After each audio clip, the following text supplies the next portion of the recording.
this Jesse Lee Peterson article Yeah. that was posted on WorldNet Daily's website, which is a great site to go to Mm-hmm. for conservative thought, on political issues and issues of the day. Mm-hmm. Appreciate their site. I'm not bashing them, and neither am I bashing Jesse Lee Peterson. Right. I'm not. I'm being genuine to my own conviction is what I'm doing. Right. It's Right. not like I'm not trying to come for edges, but I'm just asking a question. Why is it that sometimes we talk about this issue or these issues, these where you have a conservative position or not, um, but there seems to be this lack of compassion that is demonstrated on the conservative side when we're talking about these issues. And I think some of it is probably like overcorrection because for far too long you've had victims and you've had people who, it's like, I can't do it. And so you're like, Right. so reject that. But, there can be overcorrection, which I think we may be seeing in some cases, not all, in some cases. Yeah. Yeah. Um, Jesse Lee Peterson writing an article and talking about the missing black teens in DC and what people don't want to focus on. And he says that what those who are looking at this and um, I guess decrying the lack of media attention, Mm-hmm. he says what they don't want to focus on is the why these girls are missing, why these kids are missing, he says, in the first place. All right. So he says, why is this? Why is it that we don't want to focus on the why? And I'm just going to read some things to you here and maybe you'll develop your own position on it, okay? Yeah. He says the focus by black parents, the black caucus, black activists and celebrities is on the failure of the police and media to bring more attention to missing children cases as opposed to addressing why these kids are missing in the first place. And he says, why is this? He says it's because dealing with the why will expose the ugly truth about the epidemic of anger and abuse taking place in most single black female headed households. Now, listen, I want people to understand this. And if you listen to this show for any length of time, we have looked at the statistics and we have looked at the deficit that exists, that is present when you have fatherless households. We have talked about this. So I'm not disagreeing with him that there is an epidemic and that you see the results of that. I'm not disagreeing. I disagree with how he's applied the effects of that though. Um, in that, anyway, I'll just continue and then people will arrive at their own conclusions. Okay. He says it's easier to scapegoat than to face the real reason why black kids are running away from their mothers in droves. Okay. Okay. Um, DC Mayor Muriel Bowser, Mm-hmm. a leftist Democrat, announced new initiatives, including boosting the number of police officers and expanding the missing children website.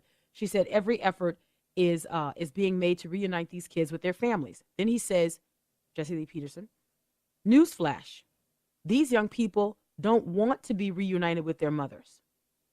They ran away from home to escape unbearable living conditions. Angry, single black mothers and grandmothers who don't have any love are raising these kids. Wow. Wow. These women are often belligerent and violent toward their children. The kids are usually living in homes where the mother has a live-in boyfriend. Illicit drugs are prevalent. Sometimes the girls are made to work as prostitutes in sex trafficking rings, even by members of their own families. Again, I want people to remember that this is in light of the missing teens in DC, okay? And this is how we are to filter this, the importance of this story. I just have a personal problem with it. Recently, Mr. Peterson continues, a 15-year-old girl who had been reported missing in Chicago was gang raped. People will be familiar with this story. It was covered on our news outlet as well. Was gang raped by a group of juveniles on Facebook Live, which is so unthinkable to me. According to police, at least 40 people watched the video. Man. No one called the authorities. Officers later found the girl on the street and reunited her with her mother. Parenthetical citation here from Mr. Peterson. Mr. Peterson. No mention of a father. Okay? Okay? And that's valid. That is totally valid. He goes on. He says, for more than 27 years, I've counseled thousands of people through my nonprofit Bond.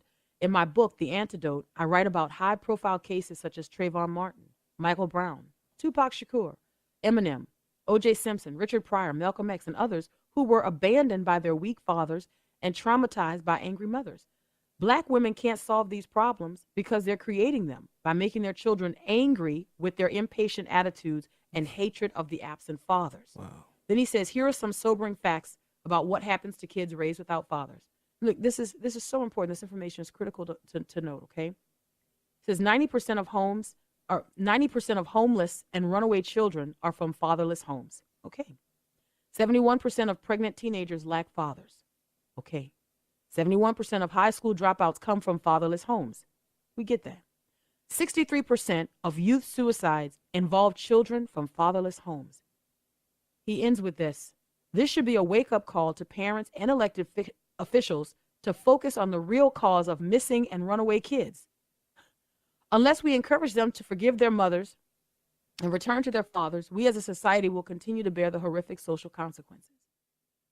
Now, the problem that I have with this is that in laying out this information in context, he is actually, I don't know if it's intentional or if it's inadvertent, but what happens is, you know what?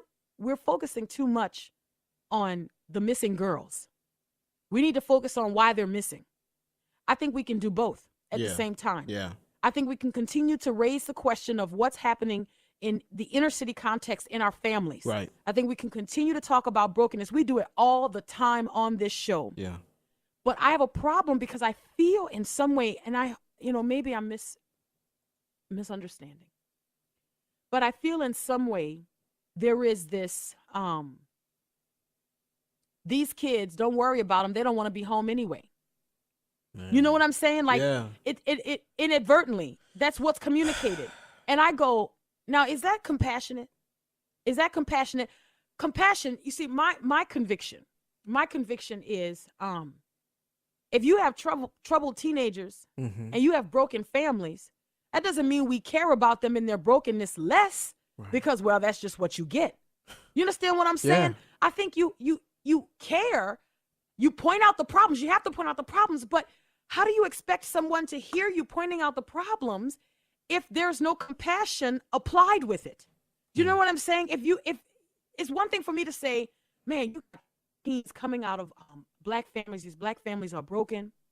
They're headed by single black females, and the black females are angry. Look, Mr. Peterson has the facts to back it up. Mm-hmm. He has the evidence. He's looking at it. He's researched it. He's talked about it. 27 years, he says. I'm not gonna dispute that. Right. But I think when you present that information in light of, what is happening, it almost diminishes people's care and concern. It's like, oh, okay, well, we don't need to, because they don't want to be home anyway. So my question is, if a black girl doesn't want to be home, if she runs away from home, does she deserve to be trafficked for sex? No. You see what I'm saying? Yeah. So my question is, you have a 15-year-old girl who's gang raped in Chicago, and 40 people watch. And this girl is reunited with her family, her mother. There's no mention of the father. Should we care less about what happened to her? Do we say, well, you see, this happened because she doesn't have a father? Is that where we are? Maybe in part it did. Maybe in part she's a victim, do you understand, of her mother's choices. Mm-hmm. She's a victim of somebody else's choices. But is the suggestion that we care less, that we shouldn't be so focused on the media attention because, look, these kids are from broken homes? Well, sometimes what happens is, Mr. Peterson's been around for a long time. And if we don't watch it, our heart can get calloused because we see so much of the brokenness, so much of what's going on, so much of the pain, so much of the results of, irresponsibility on the part of parents and stuff like that. We see, and I think if you don't watch it and keep your heart before God, and I'm not saying that he's not, but I'm saying that this could happen, that, you can lose some of that compassion because you're so focused on, man, this is the problem, and we need to, because he's definitely right in his stats in that, hey, it has an effect when there's no fathers in the home. Huge effect, but at the same time, it has to be a show and a display of compassion for the girls that are missing as well. And I think as Christians, we can do both. And we got to guard our hearts against being calloused, because we are, like you're saying, we don't want to give ground to the victim mentality, but there's still there are victims in this story. and he's giving some good reasons, like as far as what's going on and why some things may be the way that they are. But still, these girls don't deserve to be in a situation because of that. Right. I mean, because look, I would say, I think of myself. I came from a fatherless home. So reading this story, should I have been kidnapped? Or, if you understand what I'm saying? Like, was that something that I deserved? That's not what he's saying. I think he would say, and I'm just speaking. Sure. No, that's mind, good. That's good. No, that's not what I'm saying. I'm giving some clues into why this is happening, and I think he has some legitimate reasons on why some of these things Absolutely, may be happening. But at the same time, I think he just didn't. It didn't come across like you're saying, as because compassion. what I think has to be said. What has to be said is that we should care about these missing girls. Yeah. And we should also care about why the they're cause. missing. Yeah. You understand what I'm saying? About Instead both. of saying, as he said, while we want to focus on where's the media attention, nobody's focusing on why they're missing. Right. I think because look, you can talk about the facts, but if there's no compassion with applying that, then you're just it appears to be hateful. You're right. You understand what I'm saying? It appears to be hurtful. And so I think we have to do this balance, this tightrope walk where we say, man, there's an issue here. We have to talk about it, but we're not trying to intensify the racial divide or increase the racial divide in our country.